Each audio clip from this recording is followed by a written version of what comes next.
Welcome back to another episode of The Founder, a show that features entrepreneurs and their early stories of ingenuity, struggle, and perseverance to get their companies off the ground.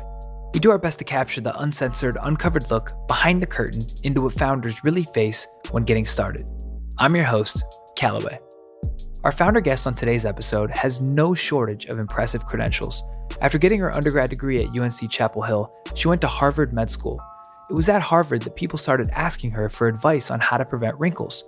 Paired with her personal interest to explore the space, she dove deep into the scientific literature to find that there was a lot of strong data supporting 3 core products in successful wrinkle prevention. That's when she got the idea to create Peachy. At Peachy, this founder and her team have created the one-stop shop for wrinkle treatment and prevention. Their 3-step formula is based around preventative Botox, prescription-strength retinoids, and daily use sunscreen. The beauty of their program is that it doesn't change or alter your natural appearance.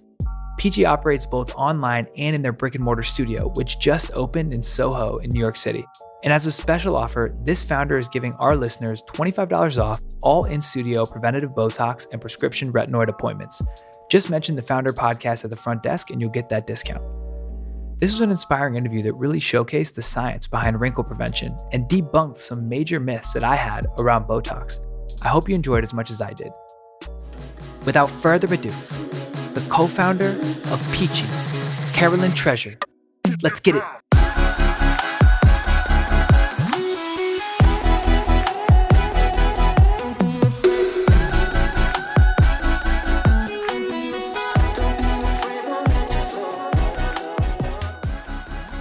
Carolyn, welcome to the show. Thanks so much for coming on. Thanks for having me. Yeah, I'm really excited to talk about Peachy.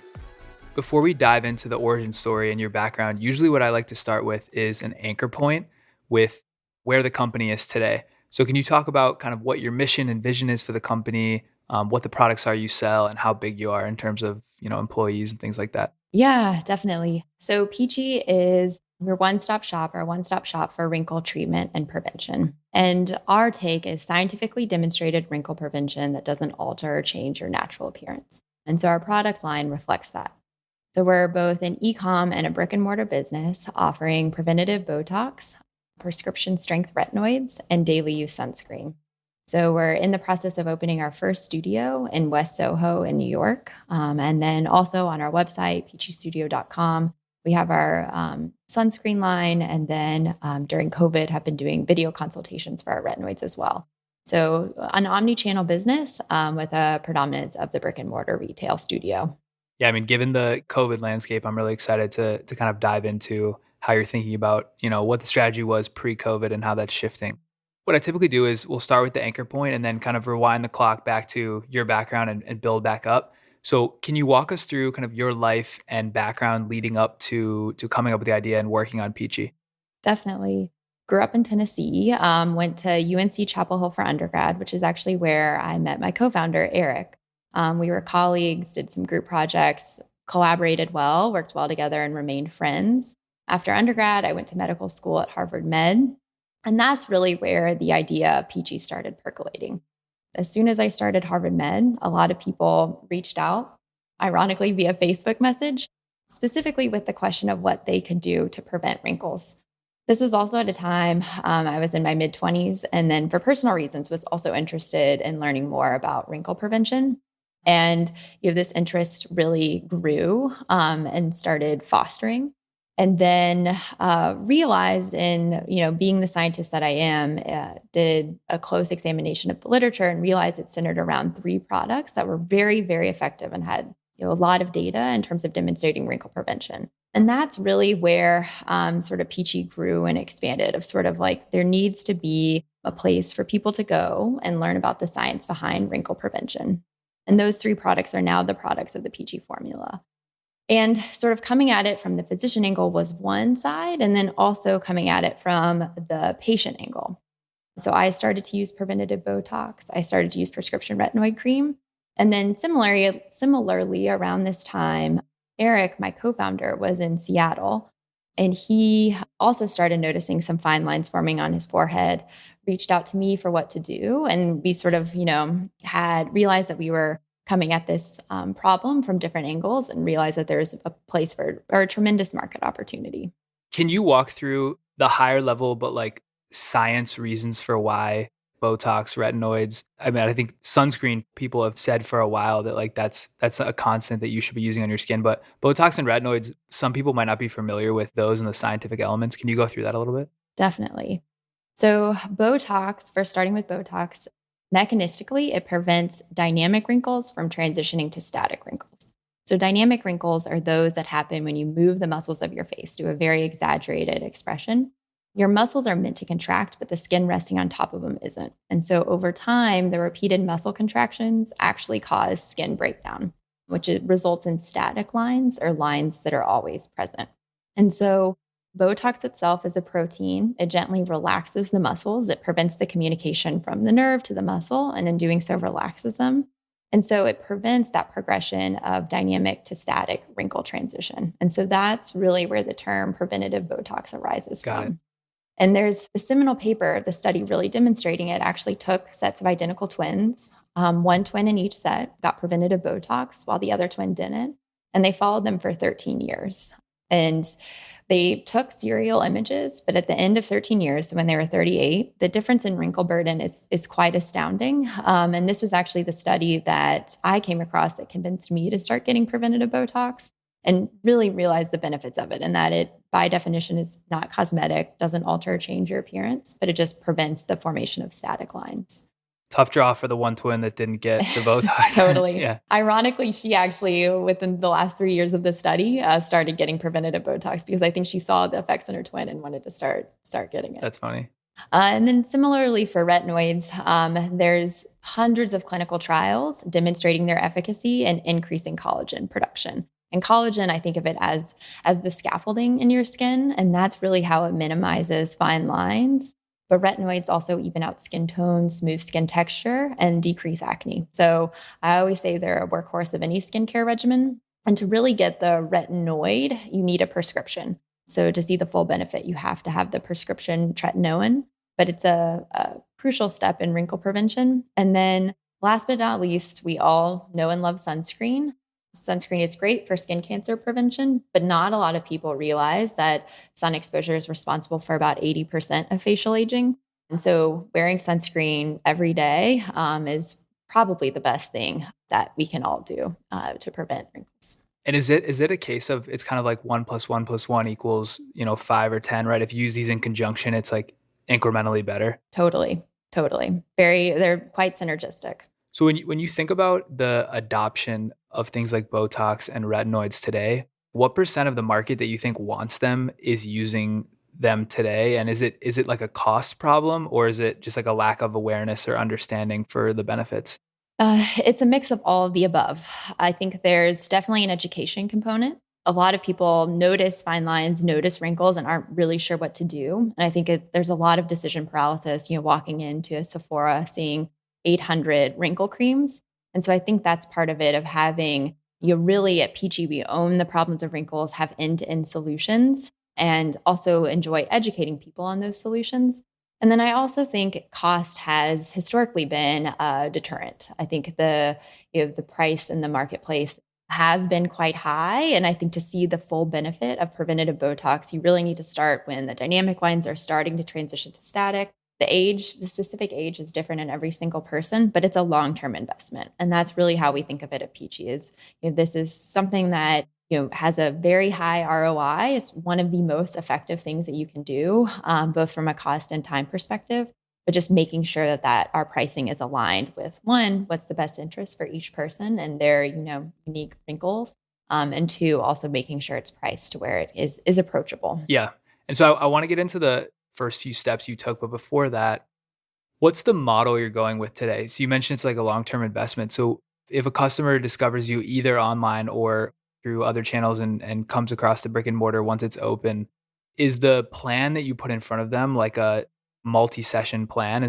Walk me through, like if I were a customer, what we would go through? Definitely. So I think of our overall model as omni-channel and almost like hub and spoke, where the brick and mortar retails are the hubs.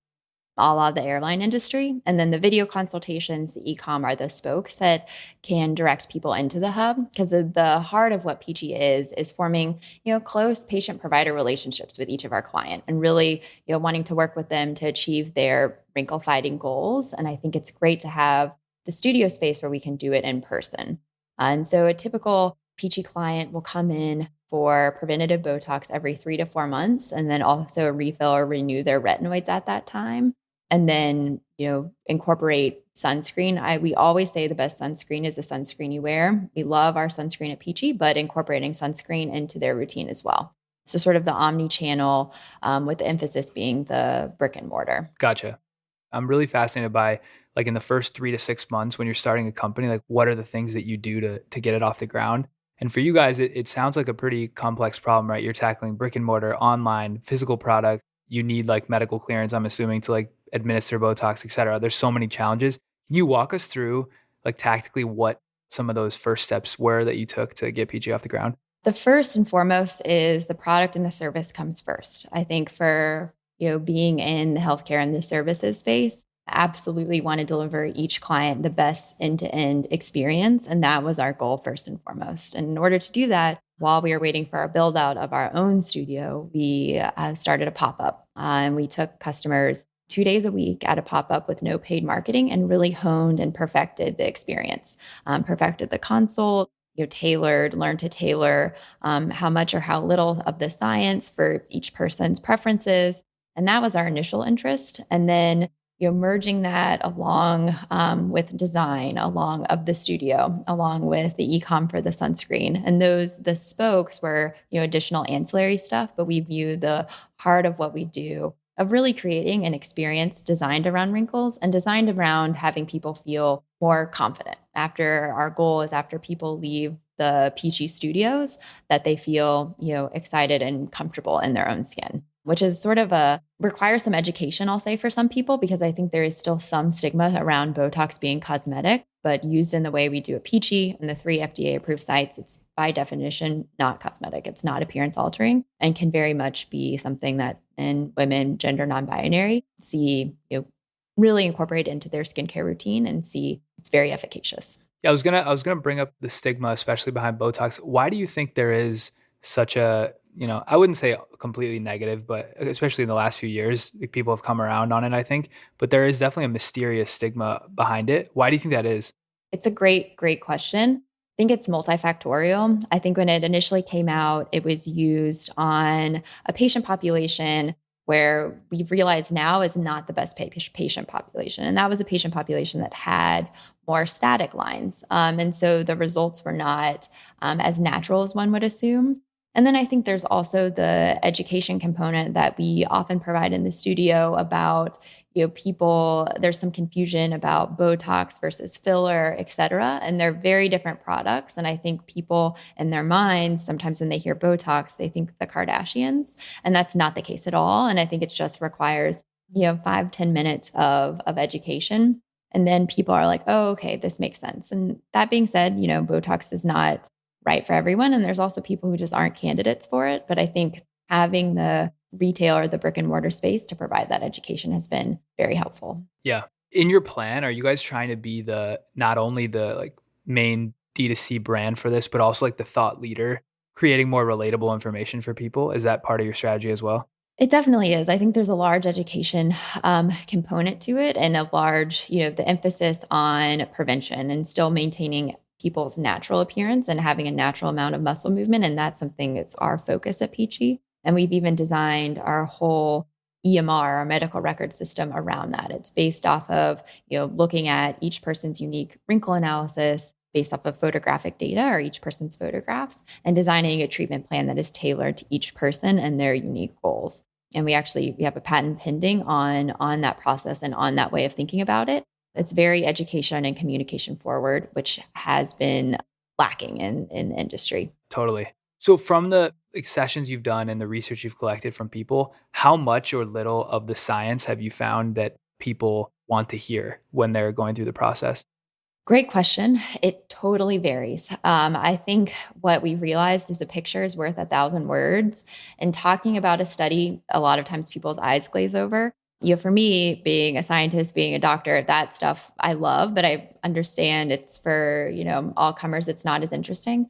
But I think the photographs of the twins, for instance, very compelling. The one twin that got preventative Botox, the other twin that didn't. And I think people see that and then it clicks and it makes sense. And so really tailoring our consults to the images from studies, but also each person's images and showing people on their own face, like this is a dynamic line. And then this is where it's starting to transition to a static line. I think that also gets the people's wheels turning and allows it to make a lot more sense. Yeah. And that's what I was going to ask. If people are out there and they're listening to this, what are any like telltale signs that they're starting to enter that phase where the lines are switching from dynamic to static? Like what should they be looking for? The three muscle groups where Botox has been approved for is the area in between the eyebrows, the forehead, and then lateral to the eyes, or crow's feet is a colloquial term. When you furrow your brow, when you raise your eyebrows or do an exaggerated smile, it highlights those three muscle groups. And when you do those movements, that is the dynamic component. And then at rest, you can see if any static lines have formed. Typically, the forehead is the most common place to start to notice static lines, but each person is different and it varies. But those are sort of the at home and the mirror, the sort of ways to test. And what does the customer profile look like today? I can take a guess, but what do you think is like your main customer segment today? And do you see that evolving over time, and for what reasons? So in our pop-up, it was predominantly women, but still a decent amount of self-identified men, and some gender non-binary as well. And then our age range was around late 20s to 40s. But that being said, a common question is, what age is the right age to start preventative Botox and to start using retinoids? And it varies person by person. And it really is the age, the quote unquote right age is completely determined by the amount of dynamic lines and their transitioning to static lines. So there's certainly people that have come through the pop-up, come through the studio, where they're just not a good candidate. And our EMR, our medical record application is a really great tool to like explain why so people understand. But I do see it changing. I think there's no reason that men in particular don't do preventative Botox. And I think that's an industry shift that we've seen over the past couple of years and will continue to see. In terms of like timing or scale, right? This first store that you're going to open once the COVID era has passed, that's going to be your first brick and mortar? That will be our first brick and mortar in West Soho. That's awesome. And I'm curious, this might be getting the cart ahead of the horse a little bit, but when you think about scale and trying to expand the brand, I'm from Ohio, like where I grew up, right? And some of the brands that I've talked to, they've scaled either on the single coast where they started or both coasts, but oftentimes there's a lag getting any kind of innovative technology or any sort of radically different business to the Midwest. For people who are listening that aren't in markets that are typically like tech forward or innovation forward, what would you tell them, right? Is your plan to try to expand this nationwide? Is there a, e-com / brick and mortar delivery method that would work for them? Certainly, our plan is to expand nationwide. And I think that with, the current age of DTC or startups, the Midwest, the Southeast has been overlooked. And I think an interesting model that, I've looked into is Stitch Fix versus Rent the Runway. And Stitch Fix really went after the Midwest market and was very targeted and now are a public company, whereas Rent the Runway went more traditional coasts, bi-coastal. And I think the market dynamics there, very interesting. And there's a lot of learnings to be gleaned about not overlooking the Midwest, not overlooking the South or the Southwest. That's a great point. I like to talk about on this show, like tactical marketing strategies and different inside the box, like traditional paid ads or influencer marketing, or outside the box tactics that companies use.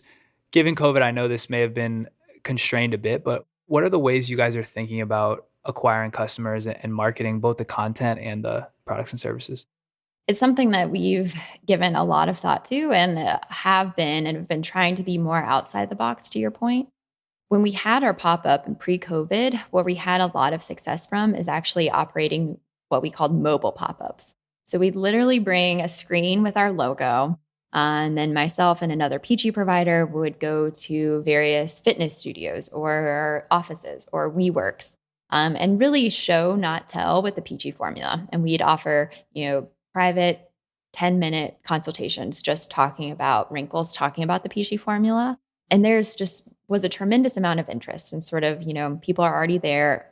A lot of people are very interested and just want to learn more. And our conversion from those mobile pop-ups was actually quite high.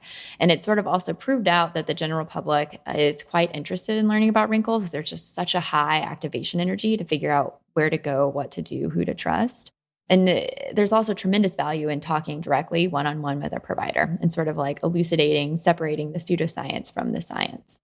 We've also realized through that is the power of word of mouth marketing and referrals, particularly for more service-based businesses. I think having a direct referral from a trusted colleague goes further than an Instagram ad on average, I would say, though, Instagram performance marketing is very, very important. And so we've viewed our products and our services as a key in sort of marketing and building a community and making it be this something that people, are 10 out of 10 leaving their experience and will tell their friends. It's so interesting to listen to founders and companies about like different things they try that they weren't expecting would work.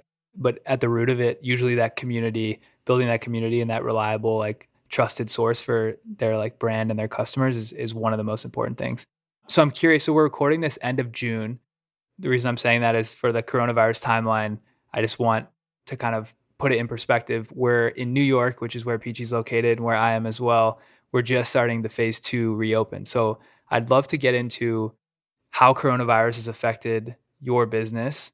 What were your plans pre-COVID? And then has that shifted? How has that shifted as the pandemic has come up? COVID has been a curveball, as it has been for everyone.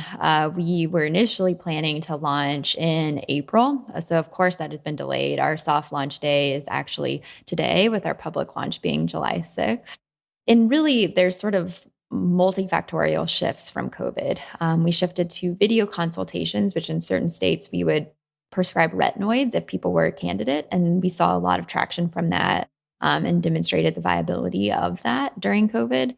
And also realized that video consults are a very effective way to sort of, if people are interested in Peachy, want to learn more, but you have 15 minutes in between Zoom calls to really leverage that for our brick and mortar operations. But fortunately for us, the whole Peachy formula can be done with both each provider and each patient wearing a mask and practice social distancing in studio. So from that regard, we're quite fortunate, but definitely our launch and the sort of studio operations capacity will be more tempered than it would have been pre-COVID. Yeah. And I would guess that the hesitancy that people would have for going into brick and mortar probably wouldn't apply as much for any like doctor's office or medical services, just because that's already a super intimate back and forth and most people would view it's kind of necessary. So hopefully, fingers crossed, you guys will avoid some of that like fear of going, to brick and mortar. Definitely. That's the hope. And I think also too, not being associated with a hospital or in like an office in a hospital system too will also be helpful. So time will tell. When you think about fundraising for the business, I know you're still early stages. Are you guys still bootstrapped or did you raise around pre-COVID? We raised around pre-COVID, a more traditional VC round from institutions, and closed that round pre-COVID, and have sort of parlayed that into the first studio and early hiring. Yeah, I'd love for you to kind of walk us through your fundraising journey and what you learned from doing it. Was that your first time raising money? It was, and definitely had a lot of learnings. I feel like it's a constant iterative process, and you learn a lot sort of making a pitch deck and then hopping on phone calls and meeting in person to discuss it. I feel like it's a very formative process and is also a good sort of way to get feedback on your idea, on your company, and learned a lot during the process. Yeah, I'd love for you to walk us through like what were some of your assumptions from what you read and people you talked to going into the process, and then as you went, what were some of the things you learned? What was some of the feedback you got or hard questions you got from investors, and how did that kind of shape the direction of the product and services and the brand? I think so. The process of just sitting down and making a slide deck and sort of developing a business plan is very helpful. And I think formalizing everything in a way that can be presented to others and sort of thinking about the best way to sort of hook people in and present it can be very helpful in terms of just starting to think through your business idea. And before even going out to investors, really had a purposeful push to collect advice, to talk to as many people as I could about the idea, showed some people who became now are close mentors of mine, showed them the slide deck, got very specific feedback, which I think was one of the most useful and helpful things prior to sending it out. And then I think meeting with investors, there were so many learnings I had. And I think the first one is that there's never going to be a right time. The stars are never going to align. And you just sort of have to have the confidence and the excitement in your business. And I think that is a lot of what investors pick up on. And, for me, one of the very early investor calls, I was still in the hospital, had someone cover my pager and went to a conference room and took some investor calls. So there certainly is never going to be a right time, but it's a lot of fun. And I think you get asked a lot of tough questions that I think help sort of like refine, refocus, hone in on your pitch. And I think that sort of iterative feedback helps you become better and better salesperson. Because what I didn't realize is pitching is really sales, and I hadn't had any prior experience in it. And so I think that, as you go on and sort of talk to more and more people, you further refine your process and it get a lot better. Totally. What's the best piece of advice you got from an investor or potential investor in the process? Great question. So a lot of good advice. I think in terms of specific advice is just have a strong network of mentors and advisors who believe in you. Because I think as the founder, it can be a co-founder, it can be very lonely for you and your co-founder. I think you get, by definition, everyone gets a lot of no's, and you're pursuing an idea that typically most people think is, crazy. Otherwise, it would have been done before. And so I think the journey can have some moments of doubt, and having, a co-founder and having a close network of mentors, people you can ask for advice, guidance, is really key. And I think it's having that, and, people during the conversations mentioned that. And at the time I was like, oh yeah, definitely mentors are important. But sort of moving past the first fundraise, I really have realized how critical it is. That's a great piece of advice. I'm curious about like the competitive landscape. So in my mind, and this is someone who doesn't know a ton about the space, I would think like private dermatologist offices would be the main competition, quote unquote, in the market. How do you see the competitive landscape today? Like, who are the other players you're competing with for share? I agree. So I think on one end of the spectrum is the traditional physician practices. And then on the other end of the spectrum is med spas. And we are quite different from both those offerings. So at Peachy, by focusing on one problem and doing it really well, we're able to bring a level of experience, a level of personalization that you can't get anywhere else. And additionally, our price transparency is a key differentiator as well from the competition. A large frustration of mine, being a physician, being in healthcare, is how in healthcare across the board, there's no price transparency. And that's something that we really is a key tenet of ours at Peachy. But our sort of DTC end-to-end solution of one problem, not just a jack of all trades smattering of offerings, it really is a key differentiator, and I think is the direction healthcare is going more broadly. And so for people listening, if you've sold them already, how much do you charge for Botox and the retinoid, kind of like the whole package? So for preventative Botox, we have a flat price of $375, inclusive of the amount of units and also dose adjustments. And this is to totally align the providers with the best, what is best for each client. Every client is different, but we don't want people to be motivated by monetary incentives in terms of the treatment plan. Similarly, our retinoids are a flat price of $80, inclusive of shipping. And then our sunscreens range from $30 to $40. Got it. And the Botox, that $375, is that for like one session, like as much as you would need for that session? Exactly. Gotcha. So when you think about scale, I love having founders kind of manifest where they want the company to be in the next like 5 to 10 years or 5 to 7 years. So if you were to do that, kind of what's the future vision that you would paint? We initially want to expand around in New York City, and then transition and expand throughout the U.S. And I see The business model at scale being very much hub and spoke, whereas the retail, as mentioned, are the hubs, and then video consultations, e-com is the spokes, and using the spokes to test the additional markets to expand to. And then being very purposeful with the more capital intensive retail side of the business model, being very purposeful of where we put Peachy locations, and using those spokes to test that. So it's a data-driven decision to expand to, city X, location Y, instead of, I think a lot of real estate is just feel and intuition, which is needed, but I think also trying to be as data-driven and tested as possible. What do you think has to happen for wrinkle care broadly and then Peachy specifically? What do you think has to happen for those to be a go-to or a staple in the majority of households across the US? I think the first and foremost, having a great experience at Peachy and having, alignment with what people's expectations are and the care that's delivered. And so far at the pop-up and at the studio, that's been our number one emphasis. And we've been able to provide that and tailor that. And there's been a lot of people who are Botox naive who come in, get it, and really see the benefits and realize that, the value proposition behind it. And I also, more broadly at scale, I think figuring out how to provide that education at a larger scale than a one-to-one consultation. So I want to shift to kind of the second kind of chunk of the show, asking more questions like individually about your experience and things like that. So the first kind of bucket is around hiring. I personally believe, and I've said it on the show a few times, I think hiring is the most important thing you can do as a founder and probably one of the hardest. If you get superstars on your team that are, independent go-getters and able to kind of run things as if it were their own business, that's going to make life so much easier for you. When you look for people to hire, what kind of characteristics or qualities are you looking for? And for the people that you have brought on, kind of what are the consistent qualities that you see in your kind of superstars? Great question. I couldn't agree more. I think in terms of qualities, I think it's so important to have people who are flexible.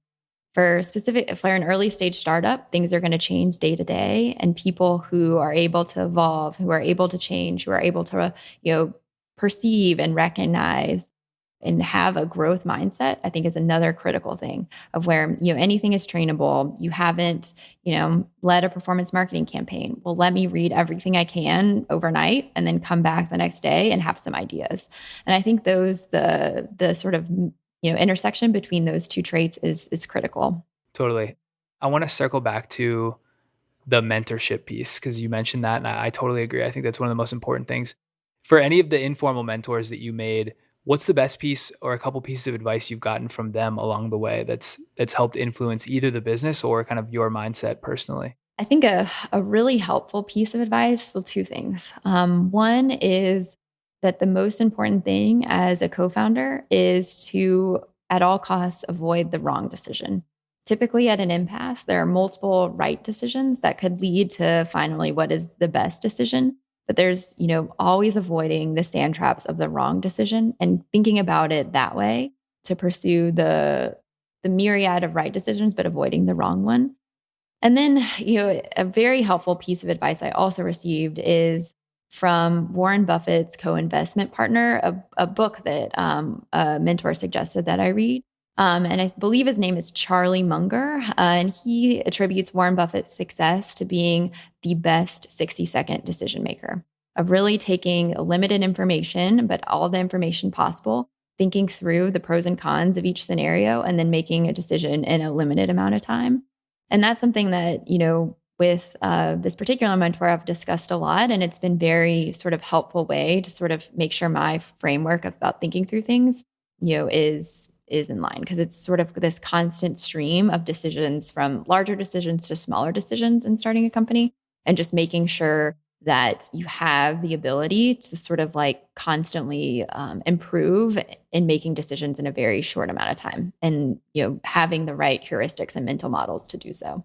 And a question around mentorship that I feel like a lot of people out there who believe and buy into the concept of mentors and want to have them, but don't understand or don't know kind of what the path would be to like identify who would be a good fit, reach out to them, offer them some kind of value to have them invest in you. Walk through that process. I know when you're starting a company raising money, you have like a targeted use case that you're reaching out for, which is probably more helpful. But broadly, like what advice would you give to people who are trying to build their kind of mentorship network? I would set up meetings with as many people as you can. And that's something I did, as Peachy became like, was transitioned from an idea to a company, was very purposeful about setting up meetings with, everyone that I could get an introduction to, and spoke with so many people. And then without realizing it, it really cast a wide net of people to turn to for different topics, different problems, almost like using it as like a mental Rolodex of who, I'm faced with, this challenge, who would be a good person that would have a different perspective of me to help me think through. And I think, as, potential founders starting out, really just setting aside time to take as many different meetings, have as many conversations, asking people who you had a meeting with and it was very fruitful to introduce you to someone that they know. Typically in a conversation, people will suggest, colleagues that could offer some advice. And I would always take people up on that. And it has been, very beneficial. And a lot of the people that I spoke with have become mentors and have, really turned into a challenge network of people I can turn to who are willing to push back on, thoughts, ideas, and offer a candid perspective. Yeah, that's great. A kind of yin and yang set of questions around like a frustrating moment and a validating moment. So the first, can you recall a story or experience other than just like the general coronavirus times, which is very frustrating to everyone? Can you recall a specific story or experience that was kind of your most frustrating or difficult moment as a founder thus far? Yeah, I feel like it's always, Daily. a constant, day by day of a frustrating moment and a super exciting moment. I think in any business model, there's going to be things that are outside your control. And I think trying as best you can to have some sort of control or limit the things that are outside of your control. But for us, real estate for the first studio build out has just been something that was more outside of our control than we would want. And the studio build out, whether it be delays from COVID or just other delays that come up, is very frustrating. And it's one of those things that there's nothing that at the time we could do. And we tried everything we could to hurry the process along. And so I think, sort of self feedback wise, going through the retail build out moving forward to try to have sort of the next studio as much in control in terms of the real estate and our control as possible, and sort of making, tweaks to the process based off of that. Gotcha. And then on the flip side of that, what's a story or moment you can think of that stands out, where you're able to step back and just think like, wow, like I can't believe, like so validating. You just can't believe you're here. A couple moments. I think first and foremost is, the positive client experiences. I think it's so rewarding to have people either email, call, or come back in the studio so excited after using their retinoids or 2 weeks post Botox treatment. And they're floored. And it's, that energy is so gratifying. And then the other thing too is, culture, and particularly in an early stage startup, is so important. And to see, to be purposeful with the culture that you want to foster and want to create. And when that's, coming to fruition, or you see that culture on a day-to-day basis, it's very rewarding. Yeah, I totally agree with the culture piece. That's awesome to see that kind of come full circle. If you were to teleport back to the first couple months when you were starting, is there anything you'd tell yourself? What are like the top 2 to 3 things you'd tell yourself? I would tell myself to always test everything and to make decisions based off of data points, and to always think about what is the MVP to test. Questions are inevitably going to arise, and it's sort of like, what's the best path forward? And instead of just thinking through, which is important to think through, I think A/B testing, or having some sort of way to say, okay, like let's figure out what is the easiest, simplest way to test and figure out, get some data points and what direction to go.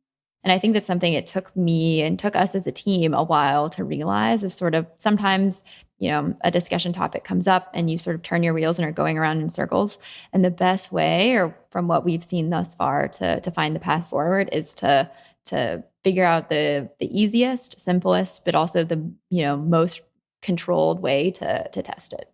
And kind of similarly, that's at the beginning, what would you tell yourself today?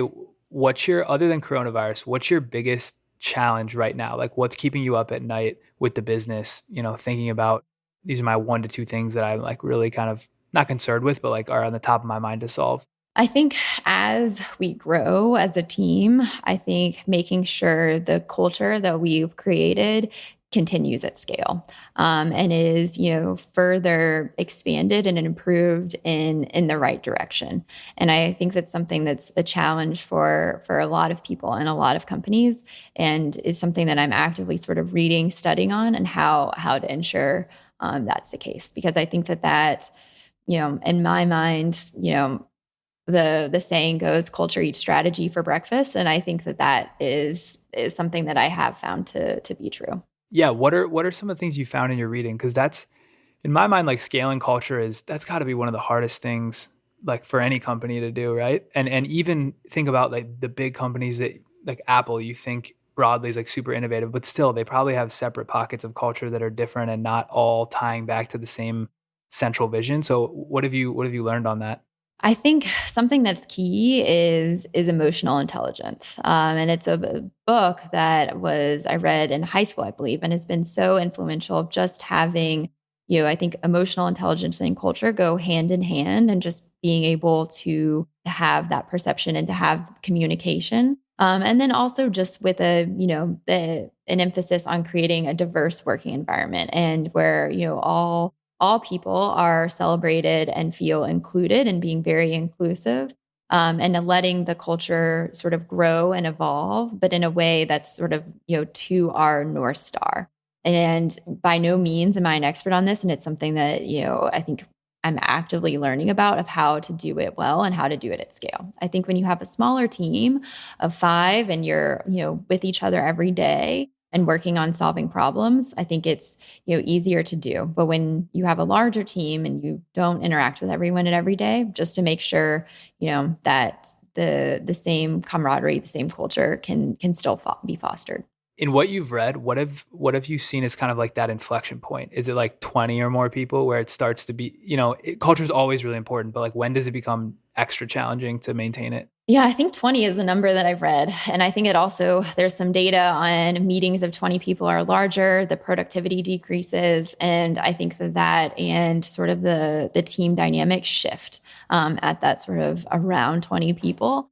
And I'm still, trying to think through and figure out what is the best way after that, 18, 20 threshold to continue to have that be, fostered and evolved. Yeah, totally. So a few questions a little less related to like Peachy specifically, but just excited to get your take on these. Either as a consumer or a doctor, or kind of put an investor hat on broadly, what are some market trends that you see either through your reading or anything you're exposed to emerging that make you excited? A trend in healthcare specifically is that people are interested in healthcare solution around problems and not necessarily specialties. I think a trend or a shift in healthcare, I think traditional healthcare has been like a department store or a Circuit City, where you'd go to one place and they have all the options, but it was very overwhelming to figure out what is actually best for you. And I think a shift in healthcare is more DTC. I think consumers want unique solutions to unique problems. And so instead of going to a Circuit City, they go to Apple or other providers that have more limited offerings, but very much geared towards a particular need, a particular problem. And I see a lot of parallels with sort of how the healthcare landscape is changing. Yeah, and that's if that trend is coming to fruition quickly, that's good for Peachy, right? Because that's exactly what you guys are taking advantage of. A question around morning routine. So I talk to a lot of founders, and many of them have this kind of strict morning routine, mostly commonplace things: get up, drink coffee, read the news for an hour. But some have interesting little wrinkles in there. Do you have a consistent morning routine that you stick to? I try to. I've always been a morning person. So typically don't even set an alarm, and will wake up quite early in the morning. And I think I'm always most productive in the morning. And the first thing I love to do is get up, make a cup of coffee, and then I actually write out my to-do list for the day. And I find this time almost treating it as like meditative time to sort of think through and sift through what needs to be done, what I need to do. And I just feel like it starts the day off on the right foot to come up with the like very defined, very specific set of tasks, things that need to be accomplished or conversations that I need to have. Because I feel like sometimes it's easy to sort of have things go mile a minute, and just have that purposeful time is a helpful way to start the day. Totally agree with that. If you were to think about like, what are some brands or companies that you admire or look up to, either as with a consumer lens or like as the operator of Peachy trying to take learnings? I think a company that I've looked up to now for quite some time is Tesla. They are a disruptor in an industry that hadn't been disrupted. And I also really admire their vision and their mission and the environmental focus of how, solving problems for people has been on sort of the overall landscape of the challenges facing humanity. And I think they've also done a very good job of merging technology, design, and functionality as well. I love Tesla. So if you could inject some of that in your brand, that would be amazing. So a question on like products you can't live without. So either physical, software, an app, anything like that. What's one product for yourself, your personal life, and then one product for the business that you couldn't live without? Well, for myself, I live and breathe by my iPhone. That's something I've been wanting to sort of, I don't know. I feel like it's like a third limb. Yeah. Getting the urges to check it. Yeah. Exactly. And then a product for Peachy is, I mean, it sounds a little cliche, but it truly is sunscreen.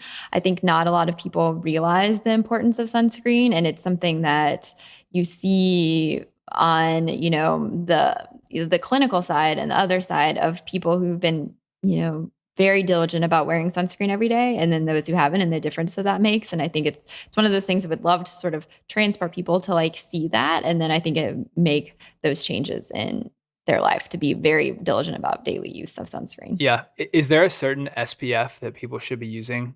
Around or above 30.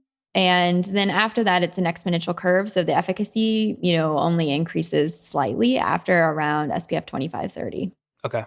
Good to know. So I've got 3 more questions for you. So the first one is around like learning and resources. So what books, newsletters, podcasts, follows on social media, or any other resources that you use would you recommend for either an aspiring founder, someone who's entrepreneurial and looking to start their own company, or just like really interested in the spaces that you've investigated over time? I love this question. I am such an avid reader. I've always loved to read. I find it relaxing and also just fun to do a deep dive and to learn about, topics that are different from my day to day. And something I've started doing is almost triaging books that I read. If this is something I, really should study, take notes on, this is something interesting or something just for fun. I think specific for business books that I've read, Emotional Intelligence, I think is great. A book that's influential is Principles by Ray Dalio. I think his purposeful sort of reflection back on all his years at Bridgewater is very helpful.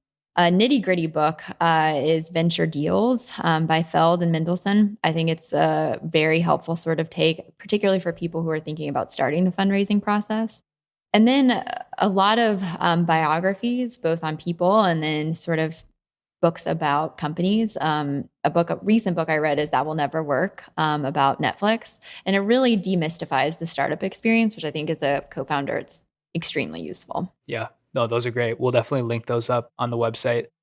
So final 2 questions that I ask to every guest. So I'm pumped to get your take on this. So the first one is the startup manifesto. So if you had to write a startup manifesto with 5 of the most important key lessons or pitfalls to avoid when starting out, what would they be? I would say first and foremost, nothing in startup life is ever linear. I think sometimes you feel like you're spinning your wheels, but I think you can only see and connect the dots later on in hindsight. And so knowing that as you go about day-to-day operations, a lot of what we talked about before, having mentors, building a challenge network, really keeping a mental Rolodex of who can help you and sort of when you can tap into people to ask questions. And then, really looking at life with a growth mindset instead of a fixed mindset, I think is key. And then last but not least, sort of being the best 60-second decision maker you possibly can. I think that was a key piece of advice that has really changed my outlook in terms of making decisions. Yeah, that as soon as you said that really stuck with me. So I'm definitely going to keep that one at the top of my mind as well, the 60-second decision maker. That's great. And then the second question that we asked everyone is the nomination. So Meg from Atola nominated you. It's your turn to nominate another founder that is either a friend, colleague, or mentor of yours that you'd like to see on the show in the future. I would like to nominate a colleague of mine, Brad Deepice. He's a fellow physician and Harvard Business School alum, and he started a company that was quickly acquired. And I'd be very curious to get his perspective. Awesome. Yeah, I'd love to have him on.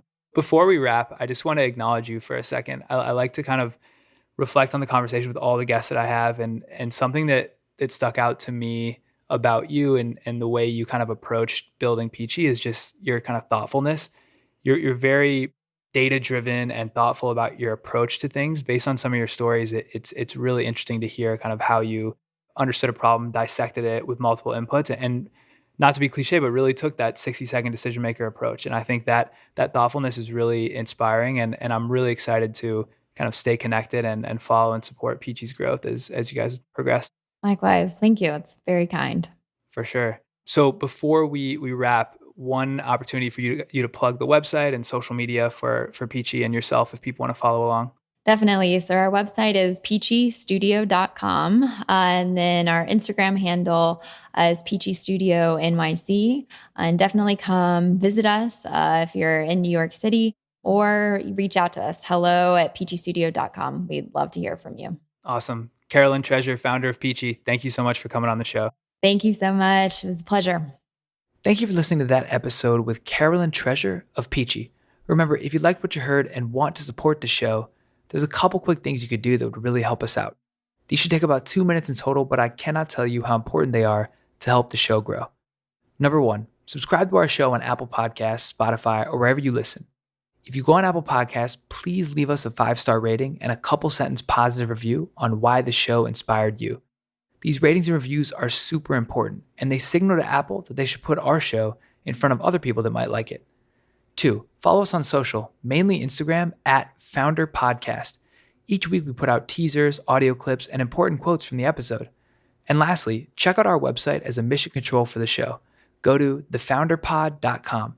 We have a page on there called Special Offers where we link up all the discount codes across our founders' companies, as well as the books and resources that have been recommended.